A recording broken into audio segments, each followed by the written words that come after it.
எல்லாருக்கும் வணக்கம். இது உங்கள் study with Dharshini YouTube channel. நம்ம இந்த வீடியோவில் ஜனவரி 4 மற்றும் 5 இந்த 2 தேதிகளுக்கான கரண்ட் அஃபேர்ஸ் பார்க்க போகிறோம். அதுக்கு முன்னாடி லாஸ்ட்டாக நம்ம ஜனவரி 3ஆம் தேதிக்கான கரண்ட் அஃபேர்ஸ் பார்த்துருந்தோம் இல்லையா, அதோட ரிவிஷன் பார்த்துட்டு ஸ்டார்ட் பண்ணலாம். சரி, அதுக்கு முன்னாடி இப்போ அமெரிக்காவுடைய முன்னாள் அதிபராக இருந்தவர் தான் ஆப்ரஹாம் லிங்கன். ஸோ அவர் சொன்ன ஒரு முக்கியமான குவாட் தான் பார்க்க போகிறோம். ஆப்ரஹாம் லிங்கன் வந்து ஒரு பெரிய குடும்பத்தை சேர்ந்த ஒரு பெரிய பணக்காரர் கிடையாது, ஏழ்மை நிலையிலேருந்து அமெரிக்காவுடைய அதிபராக பொறுப்பேற்றவர் தான் இந்த ஆப்ரஹாம் லிங்கன். ஸோ அவர் என்ன சொல்லியிருக்காரு அப்படின்னா, I will prepare and someday my chance will come. அதாவது என்னன்னா, நான் ப்ரிப்பேர் பண்ணிகிட்டே தான் இருப்பேன், ஒரு நாள் எனக்கான அந்த வாய்ப்புங்கிறது கிடைக்கும். இப்போ இதுலேருந்து என்ன சொல்கிறாங்கன்னா, இப்போ ஒரு விளையாட்டு வீரர் இருக்காங்க அப்படின்னா, எனக்கு மேட்ச் வச்சாதான் அந்த மேட்ச்சில் தான் நான் விளையாடுவேன், அந்த மேட்சுக்காக தான் நான் வந்து இப்போ ப்ராக்டிஸ் பண்ணுவேன் அப்படின்னு இல்லாமல் எவ்ரிடே அவங்க பண்ண வேண்டிய அந்த ப்ரிப்பரேஷன், அந்த ப்ராக்டிஸை வந்து டெய்லி பண்ணிட்டு இருக்கணும், எக்ஸசைஸ் பண்ணிட்டு இருக்கணும்.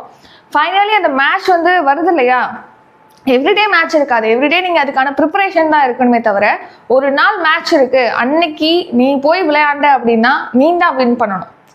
ஸோ ஒரு சான்ஸ் வரும்போது அப்படியே அதை கிராப் பண்ணிக்கணும், அந்த அளவுக்கு உங்களுடைய ப்ரிப்பரேஷன் இருக்கணும். இது வந்தால் தான் நான் ப்ரிப்பேர் பண்ணுவேன் அப்படின்னு இல்லாமல் நீங்கள் என்ன பண்ணணும், எப்போ எந்த சான்ஸ் எனக்கு வந்தாலும் அந்த சான்ஸ் அது எனக்கு தான் அப்படிங்கிற அளவுக்கு நீங்கள் உங்களோட ப்ரிப்பரேஷனில் கவனத்தை செலுத்தணும். ப்ரிப்பேர் பண்ணால் உங்கள் சான்ஸ் உங்களுக்கு தான், அது எந்த சான்ஸ் வந்தாலும் அது உங்களுக்கு தான். அதுதான் வந்து இன்னைக்கு உள்ள குவாட். ஸோ இப்போ நம்ம கரண்ட் அஃபேர்ஸ் பார்க்கலாம். எங்கு தொடங்கப்பட்டுள்ள சர்வதேச மலர் கண்காட்சி 2 கின்னஸ் உலக சாதனைகளை படைத்துள்ளது?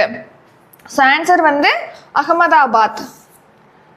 தமிழகத்தில் தேசிய தடுப்பூசி அட்டவணையின் கீழ் மொத்தம் எத்தனை வகையான தடுப்பூசி குழந்தைகளுக்கு வழங்கப்படுகிறது? ஆன்சர் 11. ராம்நாத் கோயங்கா சாகித்ய சம்மான் விருதுகளை வழங்கியவர் யார்?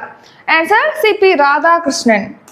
Ahmedabad to Mumbai bullet rail திட்டம் எத்தனை கிலோமீட்டர் தொலைவுடையது? Answer 508 kilometre. பூமியை விட வலிமையான ஈர்ப்பு விசையை உருவாக்கக்கூடிய சீஃப் 1900 என்ற கருவியை எந்த நாடு உருவாக்கி உள்ளது? ஆன்சர் சீனா.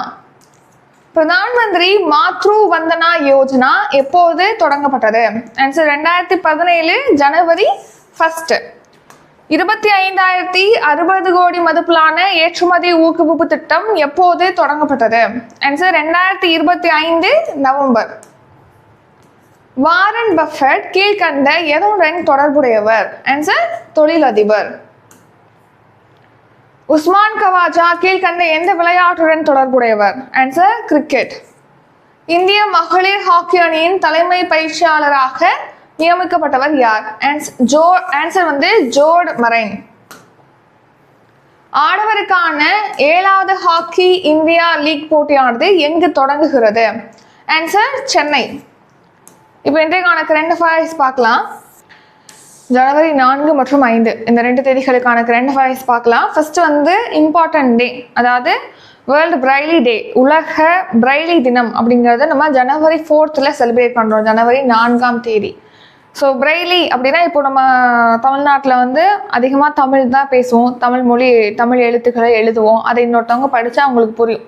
ஸோ அப்படி கம்யூனிகேட் பண்ண முடியும் இந்த மொழி மூலமாக. ஸோ ஒவ்வொரு நாட்டிலையும் அந்த மாதிரி ஒவ்வொரு மொழி வந்து ஃபாலோ பண்ணுறாங்க இல்லையா, அந்த மாதிரி பார்வை திறன் குறைபாடு உடையவங்களாக இருக்காங்க அப்படின்னா அவங்களுக்காக உருவாக்குனதான் பிரைலி எழுத்து முறை அப்படிங்கிறது. இந்த பிரைலி எழுத்து முறையை உருவாக்குனவர் யார் அப்படின்னா லூயி பிரைலி.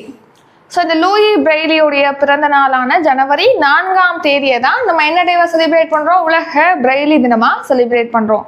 ஸோ இந்த டேவை 2019 தான் ஐக்கிய நாடுகள் சபையானது அங்கீகரிச்சது. அடுத்து தமிழ்நாடு ஸ்கீம். 10 லட்சம் மாணவர்களுக்கு மடிக்கணினி வழங்கும் திட்டம் எப்போது தொடங்கப்பட உள்ளது? ஸோ இன்னைக்கு தான் ஜனவரி 5, 2026.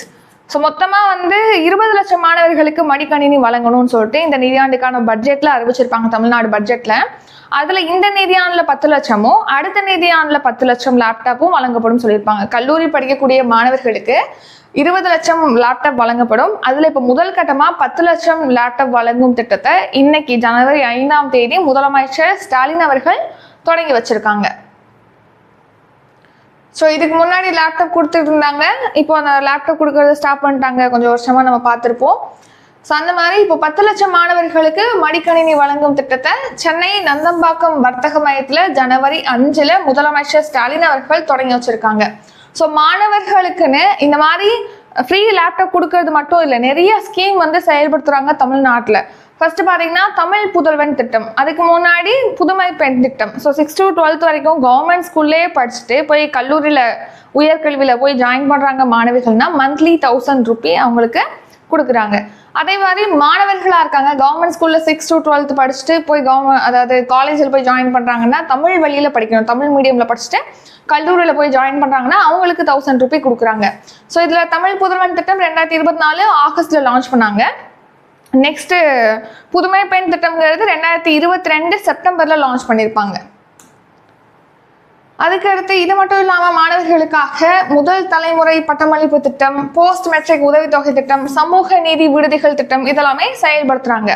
இப்போ கல்லூரி மாணவர்களுக்கு 20 லட்சம் மடிக்கணினிகள் வழங்கும் திட்டத்தை முதலமைச்சர் ஸ்டாலின் அவர்கள் தொடங்கி வச்சிருக்காங்க. முதல் கட்டமா 10 லட்சம் லேப்டாப் வந்து ஃப்ரீயா கொடுக்குறாங்க.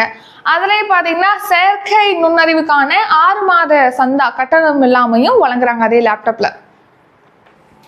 நேஷனல் கரண்ட் அஃபேர்ஸ், எந்த ஆண்டுக்குள் அணுமின் உற்பத்தி திறனை 100 ஜிகாவாட்டாக உயர்த்த இலக்கு நிர்ணயிக்கப்பட்டுள்ளது? ஆன்சர் 2047. 2047ங்கிறது நம்ம இந்தியா சுதந்திரம் அடைந்த 100வது ஆண்டு.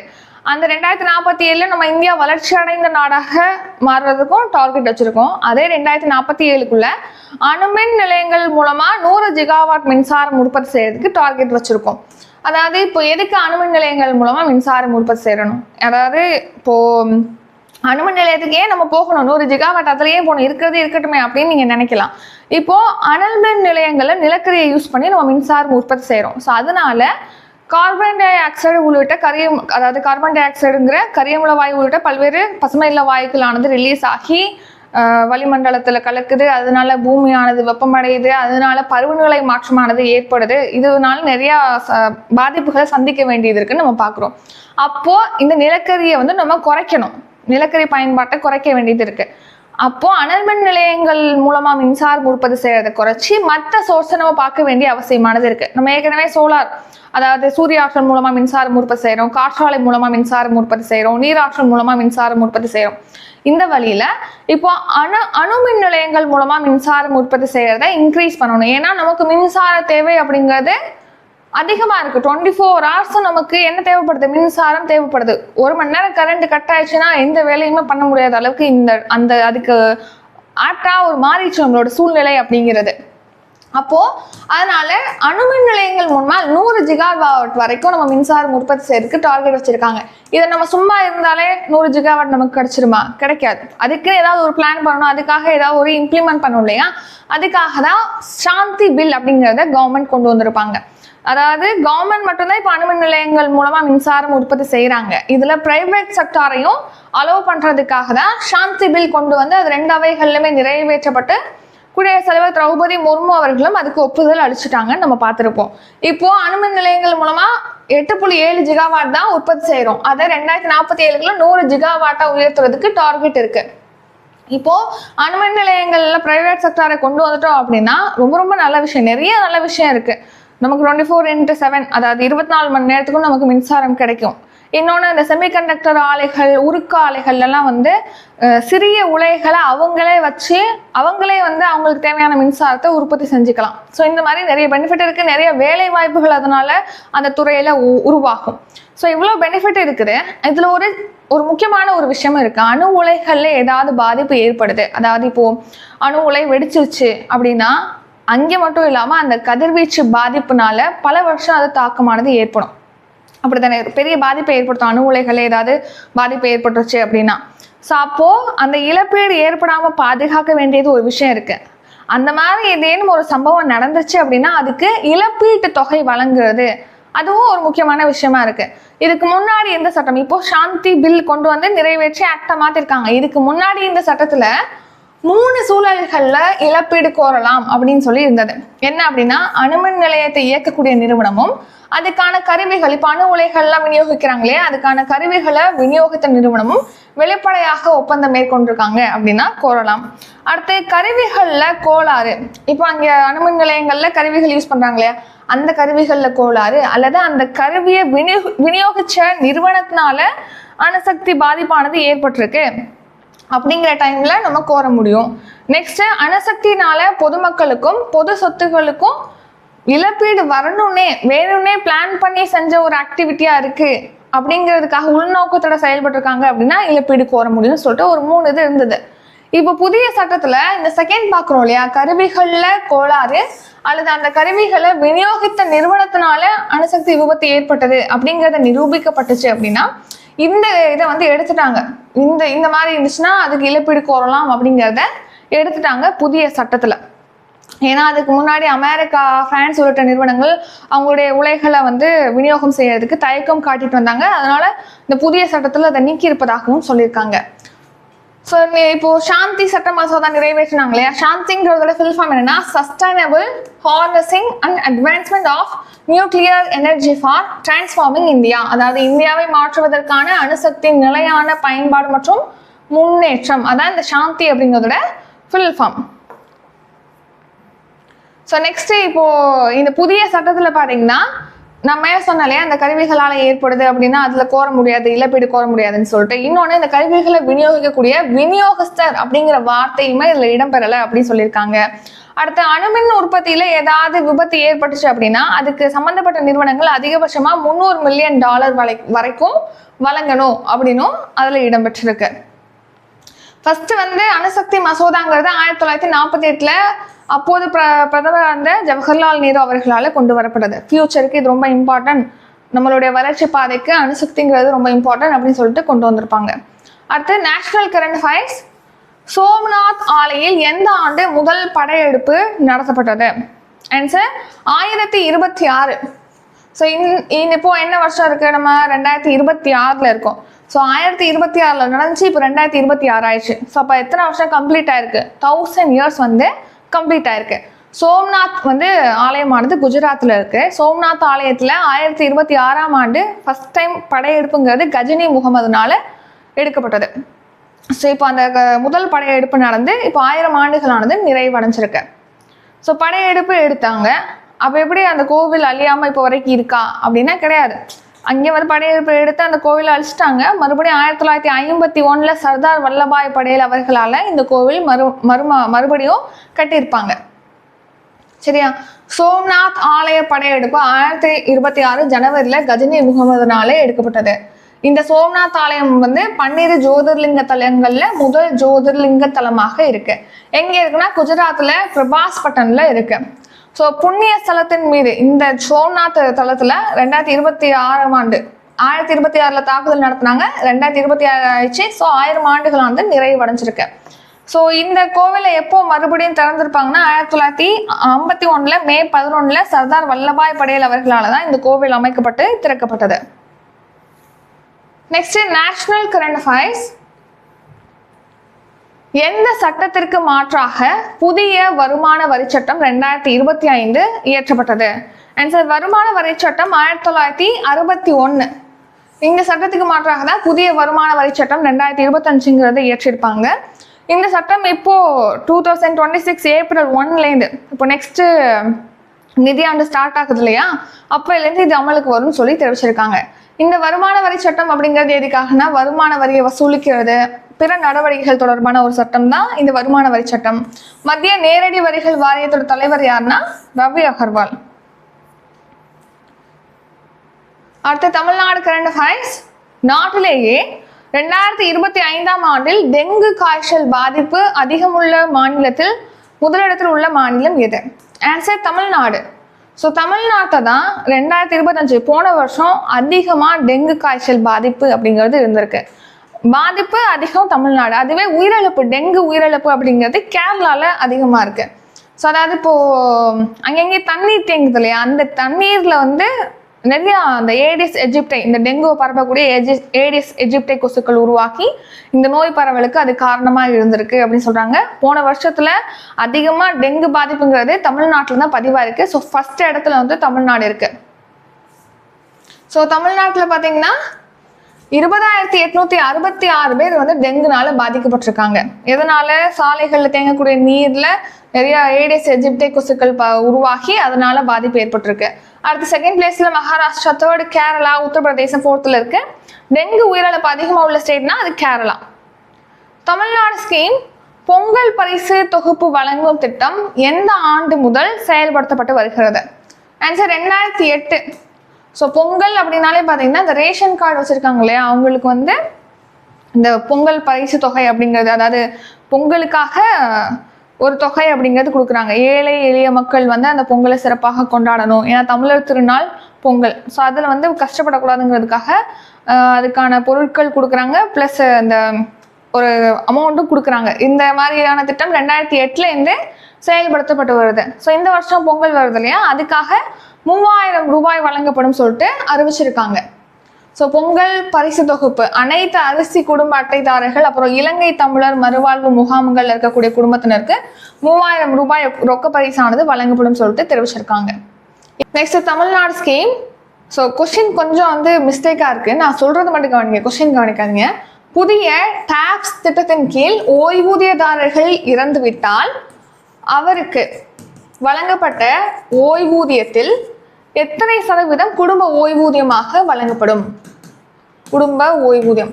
ஸோ கொஸ்டின் நல்லா கவனிங்க. புதுசாக தமிழ்நாட்டில் டாப்ஸ் அப்படிங்கிற Tamil Nadu assured pension scheme introduce பண்ணியிருக்காங்க. அந்த டாப்ஸ் திட்டத்தில் ஒருத்தருக்கு ஓய்வூதியம் கொடுக்குறாங்க. அவர் இறந்துட்டாரு அப்படின்னா அவருக்கு கொடுத்த ஓய்வூதியத்தில் எத்தனை சதவீதம் அவங்களுடைய குடும்ப உறுப்பினர்களுக்கு குடும்ப ஓய்வூதியமாக வழங்கப்படும்? இதான் கொஸ்டின். ஸோ ஆன்சர் வந்து 60% வந்து கொடுப்பாங்க.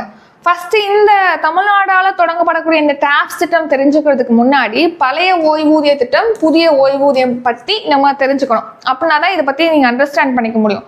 அதாவது அரசு ஊழியர்கள் ஓய்வு பெறாங்க அப்படின்னா ஓய்வு பெற்றதுக்கு அப்புறமா அவங்களுக்கு மந்த்லி ஓய்வூதியம் அப்படிங்கிறது கொடுக்குறாங்க.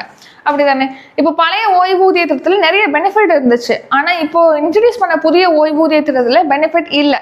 எப்படி அப்படின்னு பார்த்தீங்கன்னா, பழைய ஓய்வூதிய திட்டத்தில் இப்போ ஒரு அரசு ஊழியர் அப்படிங்கிறவர் ஓய்வு பெற்றுட்டாரு அப்படின்னா கடைசி மாச சம்பளம் வாங்கியிருப்பார் இல்லையா, அதுல 50% வந்து ஓய்வூதியமா கொடுக்குறாங்க, பென்ஷனா கொடுக்குறாங்க. அதாவது இப்போ 1 லட்சம் சம்பளம் வாங்கிட்டு இருக்காரு அப்படின்னா கடைசி மாச சம்பளம் 50% 50,000 ரூபாய் வரைக்கும் ஓய்வூதியமா கொடுப்பாங்க.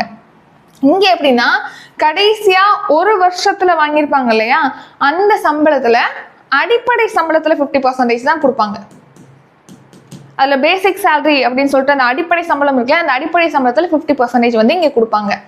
நெக்ஸ்ட் என்னன்னா, இதுல அந்த அரசு ஊழியரோட சம்பளத்துல இருந்து இந்த ஓய்வூதியத்துக்காக 1 ரூபாய் கூட பிடிக்க மாட்டாங்க.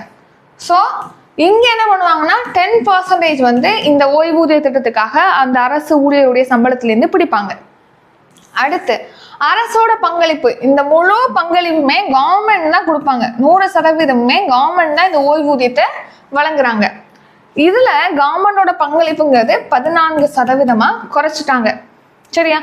அப்போ ஓய்வூதியம் எப்படி 14% தான் கவர்மெண்ட், அவங்க 10% வந்து கொடுக்குறாங்க அப்படின்னா எப்படி இவருக்கு ஓய்வூதியம் கிடைக்குது அப்படின்னு கேட்டிங்கன்னா, இதை வந்து பங்குச்சந்தையில வந்து ஷேர் மார்க்கெட்ல வந்து இது ஒரு பங்களிப்பு ஓய்வூதிய திட்டம். புதிய ஓய்வூதிய திட்டம்ங்கிறது ஒரு பங்களிப்பு ஓய்வூதிய திட்டம். ஸோ அரசோட பத்திரங்கள்லாம் இதை வந்து முதலீடு செய்வாங்க. ஸோ ஷேர் மார்க்கெட்டில் முதலீடு செஞ்சு அதில் லாபம் வந்துச்சுன்னா இவங்களுக்கு ஓய்வூதியம் அதிகரிக்கும். லாபம் வரல அப்படின்னா இவங்களுக்கு ஓய்வூதியம் குறையும். இது ஒரு நிலையான ஓய்வூதியம் அப்படிங்கிறது கிடையாது. ஸோ இந்த மாதம் எவ்வளோ ஓய்வூதியம் வரும், அடுத்த மாதம் எவ்வளோ வரும் அப்படிங்கிற ஒரு நிலைத்தன்மை இதில் இல்லை. ஆனால் இதில் இந்த மாதம் எவ்வளோ வரும் அப்படிங்கிறது அவங்களுக்கு தெரியும். அதுக்கேற்ற மாதிரி அவங்க இந்தந்த விஷயங்களுக்கு நம்ம செலவு பண்ணலாங்கிறத பிளான் பண்ணிக்க முடியும். ஸோ இந்த பழைய ஓய்வூதிய திட்டம் இதை பார்க்கும்போதே பழைய ஓய்வூதிய திட்டத்தில் தான் பெனிஃபிட் இருக்குது அப்படிங்கிறது உங்களுக்கு தெரியும். ஸோ இந்த பழைய ஓய்வூதிய திட்டத்துக்கு மாதிரியே, அதாவது பழைய ஓய்வூதிய திட்டம் எவ்வளோ பெனிஃபிட் கொடுத்துருக்கோ அதுக்கு ஈக்குவலாக ஒரு பெனிஃபிட் கொடுக்குற வகையில் தான் தமிழ்நாட்டில் ஒரு புதிய ஓய்வூதிய திட்டமானது கொண்டு வந்திருக்காங்க. ஸோ இந்த ஓய்வூதிய திட்டம் தொடர்பாக பழைய ஓய்வூதிய திட்டம் புதிய ஓய்வூதிய திட்டத்தை ஆய்வு செஞ்சு தமிழ்நாட்டில் ஒரு புதிய ஓய்வூதிய திட்டத்தை தொடங்குறதுக்காக ஒரு குழு அமைச்சிருப்பாங்க. அந்த குழு இப்போ ரீசெண்டாக தான் அவங்களுடைய அறிக்கையை சமர்ப்பிச்சாங்கன்னு நம்ம பார்த்துருப்போம். அந்த குழு யாருடைய தலைமையில அமைச்சாங்க? இதுக்கான ஆன்சரை கமெண்ட் பண்ணுங்க. இது உங்களுக்கான கொஸ்டின். இப்போ தமிழ்நாடு அஷ்வர்டு பென்ஷன் ஸ்கீம் வந்து தொடங்க போறாங்க தமிழ்நாட்டுக்குன்னு, சரியா? மற்ற சென்ட்ரல் கவர்மெண்டோட பழைய ஓய்வூதிய திட்டம் புதிய ஓய்வூதிய திட்டத்துக்கு மாற்றா தமிழக அரசு ஊழியர்களுக்காக இப்போ ஒரு புதிய ஓய்வூதிய திட்டம் கொண்டு வராங்க. அதுதான் உறுதியளிக்கப்பட்ட ஓய்வூதிய திட்டம், டாக்ஸ் ஸ்கீம் சொல்லி பார்க்குறோம். 2004 ஏப்ரல் 1ஆம் தேதிக்கு அப்புறமா பணியில சேர்ந்த தமிழக அரசு ஊழியர்களுக்காக இந்த உறுதியளிக்கப்பட்ட ஓய்வூதிய திட்டம் அப்படிங்கிறது தொடங்குறாங்க. இந்த ஸ்கீம்ல என்ன சொல்லியிருக்காங்க அப்படின்னா, பழைய ஓய்வூதிய திட்டத்தில் பார்த்த மாதிரியே 50% வந்து கடைசி சம்பளத்தில் 50% ஓய்வூதியமா வழங்கப்படும் சொல்லியிருக்காங்க. நெக்ஸ்ட், இப்போ அரசு ஊழியர் இருக்கார் இல்லையா, அவர் வந்து ஓய்வு பெறும்போதோ அல்லது பணியில இருக்கும்போதோ இறந்துட்டாங்க, இறக்க நேரிடுது அப்படின்னா அவங்களுக்கு 20 லட்சத்துக்கும் மிகாமல், அவங்க எவ்வளவு வருஷத்துக்கு ஒர்க் பண்ணியிருக்காங்களோ அதுக்கேற்ற மாதிரி 20 லட்சத்துக்கு மிகாமல் பணிக்கொடை அப்படிங்கிறது வழங்கப்படும் சொல்லியிருக்காங்க. ஸோ அதான் இந்த முக்கிய அம்சத்துலையும் கொடுத்துருப்போம். 50% அவங்களுக்கு ஓய்வூதியம் கொடுப்பாங்க, கடைசி மாத சம்பளத்துல 50% ஓய்வூதியம் கொடுப்பாங்க.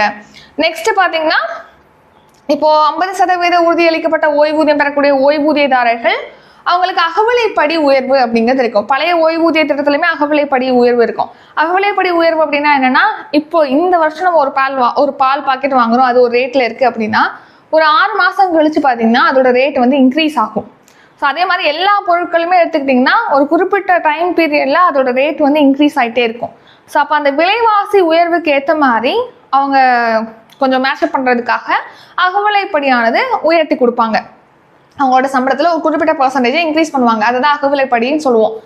ஸோ இந்த திட்டத்தில் உறுதியளிக்கப்பட்ட ஓய்வூதிய திட்டத்தில் 6 மாதங்களுக்கு ஒரு முறை அவங்களுக்கு அகவிலைப்படி அரசு ஊழியர்களுக்கு எவ்வளோ ஏற்றுறாங்களோ அதுக்கேற்ற மாதிரி ஓய்வூதியதாரர்களுக்கும் உயர்த்தப்படும் அப்படின்னு சொல்லி தெரிவிச்சிருக்காங்க. நெக்ஸ்ட், இதுல வந்து அரசு ஊழியர்களோட பங்களிப்பு அவங்களோட சம்பளத்துல 10% வந்து பிடிப்பாங்க. மீதமுள்ள எல்லாத்தையுமே கூடுதல் நிதி முழுவதையுமே கவர்மெண்ட் கொடுத்துருவாங்க. ஆனா பழைய ஓய்வூதிய திட்டத்துல அப்படி கிடையாது. கவர்மெண்ட் அதாவது எம்ப்ளாயோட சம்பளத்திலிருந்து ₹1 கூட பிடிக்க மாட்டாங்க. இதுல வந்து தமிழ்நாடு அஷ்வர்டு பென்ஷன் ஸ்கீம்ல 10% பிடிப்பாங்க சம்பளத்துல. அடுத்த, ஓய்வூதியதாரர் இறந்துட்டாரு அப்படின்னா அவருடைய குடும்ப உறுப்பினருக்கு ஓய்வூதியம் கொடுக்கணும் இல்லையா? இப்போ இவருக்கு வந்து கடைசி மாத சம்பளத்துல 50% வந்து ஓய்வூதியமா கொடுக்குறாங்க. அதாவது நம்ம 1 லட்சம் சம்பளம் வாங்கியிருக்காரு, 50,000 அவருக்கு ஓய்வூதியமா கொடுக்குறாங்க அப்படின்னா இந்த 50,000த்துல 60% இவர் இறந்துட்டாருன்னா குடும்ப ஓய்வூதியமா அந்த குடும்ப உறுப்பினர்களுக்கு வழங்குவாங்க. அது இந்த தமிழ்நாடு அஷ்வர்டு பென்ஷன் ஸ்கீம்ல மென்ஷன் பண்ணியிருக்காங்க. நெக்ஸ்ட், அந்த அரசு அலுவலர் ஓய்வு பெறும்போதோ அல்லது பணிக்காலத்துல உயிரிழந்துட்டாங்கன்னா அவங்க எவ்வளோ டேஸ் ஒர்க் பண்ணியிருக்காங்க, எவ்வளோ இயர்ஸ்க்கு ஒர்க் பண்ணியிருக்காங்க அதுக்கேற்ற மாதிரி 25 லட்சத்துக்கு மிகாமல் பணிக்கொடை அப்படிங்கிறது கொடுக்குறாங்க. அது மட்டும் இல்லாம இப்போ இந்த ஏற்கனவே புதிய ஓய்வூதிய திட்டத்துல இணைஞ்சிருப்பாங்க. இப்போ இணைஞ்சு இப்போ ஓய்வு பெற போறாங்க. இந்த ஸ்கீமை ஸ்டார்ட் பண்றதுக்கு இடையில இப்போ இந்த இடைப்பட்ட காலத்துல அவங்க ஓய்வு பெற்றுட்டாங்க அப்படின்னா அவங்களுக்கு கருணை ஓய்வூதியமும் வழங்கப்படும் அப்படின்னு சொல்லிட்டு தெரிவிச்சிருக்காங்க. Next, state and scheme. புத்தரின் புனித நினைவு சின்னங்கள் மற்றும் தொன்மையான பொருள்களின் சர்வதேச கண்காட்சி எங்கு தொடங்கப்பட்டுள்ளது? ஆன்சர், புதுடெல்லி. நியூ டெல்லியில தான் புத்தரின் புனித நினைவு சின்னங்கள் மற்றும் தொன்மையான பொருட்களுடைய சர்வதேச கண்காட்சியை பிரைம் மினிஸ்டர் மோடி அவர்கள் வந்து தொடங்கி வச்சிருக்காங்க, பிரதமர் நரேந்திர மோடி அவர்கள். ஸோ இது பார்த்தீங்கன்னா ஒளியும் தாமரையும் விழித்தெழுந்தவரின் நினைவு சின்னங்கள் அப்படிங்கிற தலைப்புல தான் இந்த கண்காட்சியை தொடங்கி வச்சிருக்காங்க. ஸோ இப்போ பௌத்த மதம் சார்ந்த ஒரு மொழி தான் பாலி மொழி. இந்த பாலி மொழிக்கு இப்போதான் ரீசெண்டாக செம்மொழி அந்தஸ்து கொடுத்துருப்பாங்க. நெக்ஸ்ட், உலகளாவிய பௌத்த மத மாநாடு நடத்தப்படுது. விசாக், அதாவது என்னன்னா புத்த பூர்ணிமாவை விசாகம் அப்படின்னு சொல்லிட்டு விசாக்குன்னு சொல்லிட்டு அழைக்கிறோம், அதை செலிப்ரேட் பண்றோம். ஆஷாடா பூர்ணிமா, இந்த மாதிரி பல்வேறு சர்வதேச நிகழ்வுகள் இது சார்ந்து வந்து நடத்தப்படுது. World and international current affairs. உலகிலேயே அதிக எண்ணெய் வளம் கொண்ட நாடு எது? ஆன்சர் வந்து வெனிசுலா. வெனிசுலா, இப்போ நியூஸ் பேப்பர் எடுத்தா வெனிசுலா கதையை வந்து நம்ம பார்க்கலாம். வெனிசுலாவோட அதிபர் வந்து கைது பண்ணி இப்போ நாடு கடத்திட்டாங்க அமெரிக்காவுக்கு அப்படின்னு சொல்லி நம்ம பார்த்துருப்போம். அவர் மட்டும் இல்லாமல் அவர் ஒய்ஃபையுமே வந்து பிடிச்சிருக்காங்க, கைது பண்ணியிருக்காங்க. என்ன சொல்றாங்க அமெரிக்கா அப்படின்னா, இந்த வெனிசுலா அதிபர் நிக்கோலா மடூரோ வந்து போதைப் பொருள் கடத்தலுக்கு இவர் துணை போறாரு. ஸோ வெனிசுலாலேருந்து அமெரிக்காவுக்கு கொக்கைன் உள்ளிட்ட போதைப் பொருட்களானது கடத்தப்படுது. ஸோ இதுக்கு இவர் துணை போறாரு அப்படின்னு சொல்லி குற்றம் சாட்டி அமெரிக்கா வெனிசுலா மேல தாக்குதல் நடத்தி அங்கே அந்த அதிபர் நிக்கோலா மடுரோவையும் அவருடைய ஒய்ஃபையுமே கைது பண்ணி அமெரிக்காவுக்கு நாடு கடத்திட்டாங்க. முக்கியமான வேற ரீசன் என்ன அப்படின்னு பார்த்தோம்னா, வெனிசுலால எண்ணெய் வளம் அப்படிங்கிறது அதிகமாக இருக்கு. ஸோ அதை எடுக்கிறதுக்காக தான் அமெரிக்கா இந்த மாதிரி பண்றாங்க அப்படின்னு சொல்லிட்டு அந்த நிக்கோலா மடுரோ அந்த அதிபர் வந்து தெரிவிக்கிறாரு, குற்றம் சாட்டுறாரு. ஸோ பாருங்க, உலகிலே அதிகமாக எண்ணெய் இருப்பு கொண்ட ஒரு நாடாக வெனிசுலா இருக்கு. இங்க வந்து 303 பில்லியன் பீப்பாய் எண்ணெய் இருப்பானது அங்கே இருக்குன்னு சொல்றாங்க. அதுக்கு அடுத்து சவுதி அரேபியால 267 பில்லியன் பேரல் வந்து இருக்கு. அமெரிக்கால பாத்தீங்கன்னா 74 பில்லியன் பேரல் தான் இருக்கு. ஸோ வெனிசுலாவோட ஒப்பிடும்போது பாத்தீங்கன்னா 3 மடங்குக்கும் மேலே வந்து அதிகமாக எண்ணெய் இருப்பு வெனிசுலால இருக்கு. இந்த வெனிசுலால பாத்தீங்கன்னா இப்ப பிரச்சனை ஸ்டார்ட் ஆனது அப்படின்னு கிடையாது. இந்த எண்ணெய் இருப்புக்காக இதுக்கு முன்னாடி ஒரு அதிபர் இருந்தாரு. அந்த அதிபர் இருந்த டைம்ல பாத்தீங்கன்னா இப்ப வெளிநாட்டு நிறுவனங்கள் இங்க எண்ணெய் எடுக்கிறாங்க, எண்ணெய் எடுப்பதற்கான உள்கட்டமைப்புகள் அமைச்சு இங்க இருக்காங்க அப்படின்னா அவங்க அரசுக்கு அதிகமான பங்களிப்பை செலுத்தணும்னு சொல்லியிருப்பாங்க. அந்த டைம்ல அமெரிக்க நிறுவனங்கள்லாம் வெளியேறிட்டாங்க. ஸோ அதுக்கு அடுத்து அதிபரா வந்தவர் தான் இந்த நிக்கோலா மடுரோ. ஸோ இவர் வந்ததுக்கு அப்புறமே அங்கே எண்ணெய் இருப்பு அதிகமாக இருந்தாலுமே அதை எண்ணெய் எடுக்கணும் இல்லையா, அதுக்கு இன்ஃப்ராஸ்ட்ரக்சர் அப்படிங்கிறது தேவைப்படுது. ஸோ அந்த இன்ஃப்ராஸ்ட்ரக்சர் அங்கே இல்லை. இன்னொன்று நிறைய பொருளாதார தடைகளை அமெரிக்கா அந்த நாட்டின் மீது விதிச்சிருக்கு. ஸோ அதனால எண்ணெய் வளம் அதிகமாக இருந்தாலுமே ஏழ்மை நிலையில அந்த நாடு இருக்கு. இப்போ இந்த சிச்சுவேஷன்ல பார்த்தீங்கன்னா அமெரிக்கா அந்த நாட்டோட அதிபர் நிக்கோலா மடுரோவையும் அவங்களோட ஒய்ஃபையும் இவங்க போதைப் பொருள் கடத்தலுக்கு துணை போறாங்க அப்படின்னு சொல்லி கைது பண்ணிட்டாங்க. அமெரிக்கால உலக அளவில் ஒப்பிடும்போது 4% எண்ணெய் இருப்பு தான் இருக்கு. அதே வெனிசுலால பாத்தீங்கன்னா 18% எண்ணெய் இருப்பு அப்படிங்கிறது இருக்கு. அமெரிக்கால 55 பில்லியன் பீப்பாய் கச்சா எண்ணெய் இருப்புன்னு பார்த்தோம். முன்னாடி ஒரு பிக்சர்ல 74 பார்த்தோம். இது நியூஸ் பேப்பர்ல இருந்தது. நெக்ஸ்ட் அதே மாதிரி அதே டைம்ல வெனிசுலால பாத்தீங்கன்னா 303 பில்லியன் பீப்பாய் கச்சா எண்ணெய் இருக்கு. ஆனா இந்த 303 பில்லியன் பீப்பாய் ஏற்றுமதி செய்யறதுக்கான அளவுக்கு வெனிசுலாட்ட உள்கட்டமைப்போ அதுக்கான ஒரு, ஏன்னா அமெரிக்கா நிறைய பொருளாதார தடைகளும் விதிச்சிருக்காங்க. அமெரிக்கால பாத்தீங்கன்னா ஆண்டுக்கு $125 பில்லியன் மதிப்புக்கு கச்சா எண்ணெய் ஏற்றுமதி செய்யறாங்க. அதே அதிகமான இருப்பு கொண்ட வெனிசுலால வெறும் $4 பில்லியன் தான் ஏற்றுமதி செய்யறாங்க. காரணம் என்னன்னா பொருளாதார தடை, இன்னொன்னு எண்ணெய் உள்கட்டமைப்பு. எண்ணெய் எடுக்கணும்னா அதுக்கு உள்கட்டமைப்பு தேவைப்படல, அங்கே மோசமா இருக்கு உள்கட்டமைப்பு, இதெல்லாம் காரணமா இருக்கு. ஸோ இதுல அங்கே போதைப் பொருள் கடத்தலுக்கு துணை போறாங்கன்னு சொல்லி இந்த நிலைமையில இப்போ கைது பண்ணிட்டாங்க. ஸோ இதை அடுத்து டொனால்ட் ட்ரம்ப் என்ன சொல்லியிருக்காங்கன்னா, அமெரிக்க எண்ணெய் நிறுவனங்கள்லாம் அங்கே வரப்போகுது, அங்கே வந்து எண்ணெய் எடுக்கிறதுனால விநியோகம் பண்றதுனால அங்கே உள்ள மக்களுக்கு பொருளாதாரத்தில் அவங்க இம்ப்ரூவ் ஆவாங்க அப்படிங்கிற மாதிரியும் ரீசெண்டாக பேசியிருக்காரு. So next defence current affairs. Timur ஏவுகணை கீழ்கண்ட எந்த நாட்டின் தயாரிப்பு? ஆன்சர் பாகிஸ்தான். ஸோ பாகிஸ்தான் நாட்டுடைய ஒரு ஏவுகணை தான் தைமூர். இப்போ இந்த தைமூர் ஏவுகணையை ரீசெண்டா பாகிஸ்தான் பாத்தீங்கன்னா டெஸ்ட் பண்ணிருக்காங்க. ஸோ இந்த தைமூர் ஏவுகணையை பாகிஸ்தான் டெஸ்ட் பண்ணியிருக்காங்க. அதுவும் விமானத்திலேருந்து லான்ச் பண்ணி டெஸ்ட் பண்ணியிருக்காங்க. இப்போ ஒரு ஏவுகணையை வந்து நம்ம நிலத்தில் உள்ள இலக்கை நோக்கி அட்டாக் பண்றதுக்கு லான்ச் பண்ணலாம். அதே மாதிரி வானில் உள்ள இலக்குகளை தாக்கி அழிக்கலாம். வானத்திலேருந்து லான்ச் பண்ணி நிலத்திலையும் நீர்ல உள்ள இலக்குகள் தாக்கி அழிக்கலாம்னு பாக்குறோம் இல்லையா, அந்த மாதிரி இந்த தைமூர் ஏவுகணைய இப்போ 600 கிலோமீட்டர் தொலைவில் உள்ள எதிரிகளுடைய நில இலக்குகள், கடல் இலக்குகளை துல்லியமாக தாக்கும் வகையில விமானத்திலேருந்து லான்ச் பண்ணி வெற்றிகரமா டெஸ்ட் பண்ணியிருப்பதா சொல்லியிருக்காங்க. ஸோ ஃபர்ஸ்ட் டைம் விமான ஏவுகணையை வந்து டெஸ்ட் பண்ணியிருக்கு பாகிஸ்தான். அடுத்த அப்பாயின்மெண்ட்ஸ். வெனிசுலாவின் இடைக்கால அதிபராக நியமிக்கப்பட்டவர் யார்? ஸோ இப்போ நிக்கோலா மடுரோவை கைது பண்ணிட்டாங்க. ஸோ அதுக்கடுத்து இடைக்கால அதிபர் அப்பாயிண்ட் பண்ணணும் இல்லையா, அந்த மாதிரி அங்கே துணை அதிபராக இருந்த டெல்சி ரோட்ரிகஸ் என்பவங்களை வெனிசுலாவுடைய இடைக்கால அதிபராக இப்போ பொறுப்பேற்றிருக்காங்க. இவங்க தான் அந்த டெல்சி ரோட்ரிகஸ். ஸோ இவங்க துணை அதிபராக இருந்தாங்க. நிக்கோலா மடுரோவை சிறை பிடிச்சிருக்காங்க அமெரிக்கா. ஸோ அதை அடுத்து டெல்சி ரோட்ரிகஸ் வந்து இடைக்கால அதிபராக பொறுப்பேற்றிருக்காங்க. இம்பார்ட்டன்ட் டே. வேலுநாச்சியார் பிறந்த தினமானது எந்த நாளில் கொண்டாடப்படுகிறது? ஆன்சர் ஜனவரி 3. ஜனவரி 3ல தான் ராணி வேலுநாச்சியாருடைய பிறந்த தினம் அப்படிங்கிறது செலிப்ரேட் பண்றோம். ஸோ வேலுநாச்சியார் தான் வந்து ஆங்கிலேயர்களுக்கு எதிராக போரிட்ட முதல் சுதந்திர போராட்ட வீராங்கனை அப்படின்னு சொல்லிட்டு நம்ம படிச்சிருப்போம். ஸோ இவங்க தான் பார்த்தீங்கன்னா சிவகங்கையை மீட்டிருப்பாங்க ஆங்கிலேயர்கள்டேந்து. அதாவது கிழக்கிந்திய கம்பெனிக்கு எதிராக போரிட்டு சிவகங்கையை மீட்டு வென்ற முதல் இந்திய ராணி வந்து வேலு நாச்சியார். இவங்க 1730 ஜனவரி 3 பிறந்திருக்காங்க. நெக்ஸ்ட் 1796 இறந்திருக்காங்க. இவங்க ஆட்சி காலம் என்னன்னா 1780 90 வரைக்கும் ஆட்சி புரிஞ்சிருக்காங்க. 2008 இந்திய அரசு இவங்களுக்கு அஞ்சல் தலையும் வெளியிட்டாங்க. அடுத்து ஸ்போர்ட்ஸ் கரண்ட் அஃபேர்ஸ். தேசிய கால்பந்தய சாம்பியன்ஷிப்பின் ஃபார்முலா 2000 சிசி பிரிவில் முதலிடம் பிடித்தவர் யார்? ஆன்சர் அர்ஜுன் சேதா. அர்ஜுன் சேதா தான் இப்போ சென்னையில் நடந்த தேசிய கால்பந்தய சாம்பியன்ஷிப் ஃபார்முலா 2000 சிசி பிரிவில் வந்து ஃபர்ஸ்ட் பிளேஸ் வந்து பிடிச்சிருக்காரு. இவர் தான் இந்த அர்ஜுன் சேதா. நிறைய பேர் நிறைய பிரிவில் வின் பண்ணியிருப்பாங்க. சென்னையில் நடந்ததுனால இதை நம்ம பார்க்குறோம். சரியா?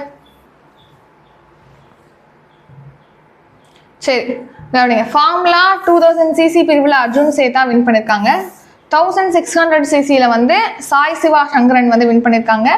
அடுத்து ஐடிசி 1625 சிசி பிரிவில் பிரேம் பிதாவாலா வந்து வின் பண்ணியிருக்காங்க. ஜஸ்ட் ஒரு தடவை ரீட் பண்ணிக்கோங்க. அடுத்து ரித்விக், வினித் குமார், அக்ஷய் முரளிதரன் இவங்கெல்லாம் வின் பண்ணியிருக்காங்க. அடுத்து ஸ்போர்ட்ஸ் கரண்ட் அஃபேர்ஸ். 72வது தேசிய சீனியர் கைப்பந்து சாம்பியன்ஷிப் போட்டி எங்கு தொடங்கி வைக்கப்பட்டது? ஆன்சர் வாரணாசி. உத்தரப்பிரதேச மாநிலத்தின் வாரணாசியில் தான் 72வது தேசிய சீனியர் கால்பந்து சாம்பியன்ஷிப் போட்டி தொடங்கப்பட்டிருக்கு. இதை வந்து பிரைம் மினிஸ்டர் மோடி அவர்கள் தான் தொடங்கி வச்சிருக்காங்க. இன்னொன்று 2036 ஒலிம்பிக் போட்டியை இந்தியாவில் நடத்துறதுக்கு நிறைய முனைப்பு காட்டிட்டு வராங்க. அதுக்காக தயாராகிட்டு வருவதாகவும் பிரைம் மினிஸ்டர் மோடி அவர்கள் இந்த தொடக்க நிகழ்ச்சியில் வந்து பேசியிருப்பாங்க. ஸோ அது மட்டும் இல்லாமல் இந்த 2030 பார்த்தீங்கன்னா காமன்வெல்த் விளையாட்டு போட்டிகளை இந்தியா தான் நடத்த போகுது. ஸோ 2030 குஜராத்தில் அகமதாபாத்தில் காமன்வெல்த் விளையாட்டு போட்டிகள் அப்படிங்கிறது நடக்க இருக்கு. 2036 ஒலிம்பிக் போட்டியை நடத்துறதுக்கும் முழு வீச்சில் தயாராகிட்டு இருக்கு. விளையாட்டை மேம்படுத்துறதுக்காக நிறைய திட்டம் தமிழ்நாட்டில் இருக்கு. அதில் ஒன்று தான் கேலோ இந்தியா. இது வந்து 2016-17 லான்ச் பண்ணியிருப்பாங்க. ஸோ இந்த ஸ்கீம் படி ஒரு 1000 விளையாட்டு வீரர்களை தேர்வு செஞ்சு அவங்களுக்கு உதவித்தொகை வழங்கணும். ஒவ்வொரு வருஷமும் 5 லட்சம் ஆனது இந்த ஸ்கீம்ல வழங்குறாங்க. அது மட்டும் இல்லாமல் தமிழ்நாடு உட்பட நம்ம நாடு முழுக்க 1250 கேலோ இந்தியா மையங்கள் அப்படிங்கிறது திறக்கிறதுக்கு முடிவு பண்ணியிருக்காங்க அந்த ஸ்கீம்ல. அடுத்து ஒலிம்பிக் மேடை இலக்கு திட்டம், டாப்ஸ் திட்டம் அப்படின்னு சொல்லி பார்க்குறோம். அதாவது டார்கெட் ஒலிம்பிக் போடியம் ஸ்கீம் அப்படின்னு சொல்லிட்டு டார்கெட் ஒலிம்பிக் போடியம் ஸ்கீம். அதாவது ஒலிம்பிக் போட்டிகளில் அதிக பதக்கங்களை வின் பண்ணணும், அதுக்கேற்ற மாதிரி வீரர்களுக்கு பயிற்சி அளித்து திறமையான வீரர்களை உருவாக்கணுங்கிறதுக்காக டாப்ஸ் ஸ்கீம்.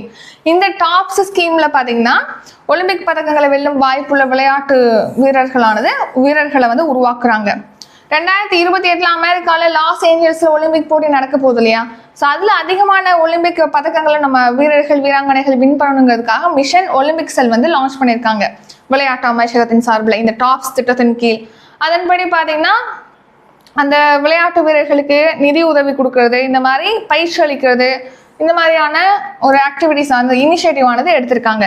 ஸோ இதில் தேர்ந்தெடுக்கப்பட்ட வீரர்களுக்கு மாதந்தோறும் 50,000 ரூபாய் ஊக்கத்தொகையானது வழங்குறாங்க இந்த மிஷன் ஒலிம்பிக் செல்ல. நெக்ஸ்ட் விளையாட்டை மேம்படுத்தணுங்கிறதுக்காக விளையாட்டு நிர்வாக சட்டம் கொண்டு வந்திருக்காங்க. கேலோ பாரத் கொள்கை 2025 ஆனது கொண்டு வந்திருக்காங்க. அடுத்து ஷார்ட் நியூஸ் பார்த்துட்டு ரிவிஷன் பார்த்துட்டு ஃபினிஷ் பண்ணிக்கலாம், ஏன்னா இன்னைக்கு ரொம்பவே நேரம் எடுத்தாச்சு. அடுத்து உத்தரப்பிரதேச மாநிலத்தில் பிரயாக்ராஜில் திரிவேணி சங்கமத்தில் பௌர்ணமி தினமான மார்கழி மேளா, அதாவது பௌர்ணமி தினத்தில் மார்கழி மேளா திருவிழா கொண்டாடப்பட்டிருக்கு. அடுத்து யூனியன் பிரதேசங்களில் ஒன்றான அந்தமான் நிக்கோபரில் 3 புதிய குற்றவியல் சட்டங்கள் கொண்டு வந்தாங்களே 2023, அந்த சட்டத்தின் தொடர்பான கண்காட்சியானது நடத்தப்பட்டிருக்கு. அதை மத்திய உள்துறை அமைச்சர் அமித்ஷா தொடங்கி வச்சிருக்காங்க. அடுத்து இந்தியாவில் பெரிய நகரங்கள்லாம் இருக்கு இல்லையா, அந்த நகரங்களில் விமான நிலையங்கள் 2 விமான நிலையங்கள் இருக்கலாம் அப்படிங்கிற மாதிரி சொல்லியிருக்காங்க. 2வது விமான நிலையம் கொண்டு வரதுக்கு திட்டமிட்டிருக்காங்க. நார்மலாக 150 கிலோமீட்டர் சரௌண்டிங்ல ஏற்கனவே ஒரு விமான நிலையம் இருக்குன்னா அதை சுற்றி 150 கிலோமீட்டர் சரௌண்டிங்ல விமான நிலையம் வரக்கூடாதுன்னு இருக்கு. ஸோ அது வந்து தேவையா இருக்காது இனிமேல் அந்த மாதிரியான விதி அப்படின்னும் சொல்லியிருக்காங்க. அடுத்து ஆபாசமாக சட்டவிரோத போஸ்ட்டு எல்லாம் போடுறாங்க இல்லையா இந்த எக்ஸ் தளத்தில், அதை வந்து நிப்பாட்டணும் அப்படின்னு சொல்லிட்டு நிரந்தரமாக தடை விதிக்கணும் அந்த கணக்குகளுக்கு அப்படின்னு சொல்லி தொழிலதிபர் எலான் மஸ்கோடைய எக்ஸ் தளம் வந்து தெரிவிச்சிருக்கு. அடுத்து T20 உலகக்கோப்பை கிரிக்கெட் போட்டியில பங்கேற்கிறதுக்கு வங்கதேச அணி இந்தியாவுக்கு வர முடியாது அப்படின்னு சொல்லிட்டு தெரிவிச்சிருக்கு. அடுத்து மின்சார வாகனங்கள்ல பயன்படுத்தக்கூடிய பேட்டரிகளை கண்காணிக்கிறதுக்காகவும் அதை முறையாக மறுசுழற்சி செய்யறதுக்காகவும் ஆதார் மாதிரி பிரத்யேக அடையாள எண்ணை உருவாக்குறதுக்கு சாலை போக்குவரத்து மற்றும் நெடுஞ்சாலைத்துறை அமைச்சகம் வந்து திட்டமிட்டிருக்காங்க. அடுத்து லாஸ்ட்டாக வந்து ஜனவரி 4th and 5th current affairs revision பார்க்கலாம். 10 லட்சம் மாணவர்களுக்கு மடிக்கணினி வழங்கும் திட்டம் எப்போது தொடங்கப்பட உள்ளது? ஆன்சர் ஜனவரி 5, 2026. எந்த ஆண்டுக்குள் அணுமின் உற்பத்தி திறனை 100 ஜிகாவாட்டாக உயர்த்த இலக்கு நிர்ணயிக்கப்பட்டுள்ளது? ஆன்சர் 2047 ஆண்டுக்குள். சோம்நாத் ஆலயத்தில் எந்த ஆண்டு முதல் படையெடுப்பு நடத்தப்பட்டது? ஆன்சர் 1026 ஆண்டு. எந்த சட்டத்திற்கு மாற்றாக புதிய வருமான வரி சட்டம் 2025 இயற்றப்பட்டது? ஆன்சர் வருமான வரி சட்டம் 1961. நாட்டிலேயே 2025 ஆண்டில் டெங்கு காய்ச்சல் பாதிப்பில் முதலிடத்தில் உள்ள மாநிலம் எது? ஆன்சர் தமிழ்நாடு. பொங்கல் பரிசு தொகுப்பு வழங்கும் திட்டம் எந்த ஆண்டு முதல் வழங்கப்படுகிறது? ஆன்சர் 2008. புதிய டாக்ஸ் திட்டத்தின் கீழ் ஓய்வூதியதாரர் இறந்துவிட்டால் அவருக்கு ஏற்கனவே பரிந்துரைக்கப்பட்ட ஓய்வூதியத்தில் குடும்ப உறுப்பினர்களுக்கு எத்தனை சதவீதம் குடும்ப ஓய்வூதியமாக வழங்கப்படும்? ஆன்சர் 60%. புத்தரின் புனித நினைவு சின்னங்கள் மற்றும் தொன்மையான பொருட்களின் சர்வதேச கண்காட்சி எங்கு தொடங்கப்பட்டுள்ளது? Answer new Delhi. உலகிலேயே அதிக எண்ணெய் வளம் கொண்ட நாடு எது? Answer Venezuela. தைமூர் ஏவுகணை கீழ்கண்ட எந்த நாட்டின் தயாரிப்பு? ஆன்சர் பாகிஸ்தான். வெனிசுலாவின் இடைக்கால அதிபராக நியமிக்கப்பட்டவர் யார்? Answer Delcy Rodriguez. Rani Velu Nachiyar பிறந்த தினமானது எந்த நாளில் கொண்டாடப்படுகிறது? ஆன்சர் ஜனவரி 3. தேசிய கார் பந்தய சாம்பியன்ஷிப்பின் ஃபார்முலா 2000 cc பிரிவில் முதலிடம் பிடித்தவர் யார்? ஆன்சர் அர்ஜுன் சேதா. 72வது தேசிய சீனியர் கைப்பந்து சாம்பியன்ஷிப் போட்டி எங்கு தொடங்கி வைக்கப்பட்டுள்ளது? ஆன்சர் வாரணாசி. இத்துடன் இன்றைக்கான கரண்ட் அஃபேர்ஸ் வீடியோ நிறைவடைகிறது. இந்த வீடியோ உங்களுக்கு பிடிச்சிருந்தா லைக் பண்ணுங்க, ஷேர் பண்ணுங்க. நம்ம சேனலை நீங்க இன்னும் சப்ஸ்கிரைப் பண்ணலன்னா மறக்காம சப்ஸ்கிரைப் பண்ணிக்கோங்க. நன்றி, வணக்கம்.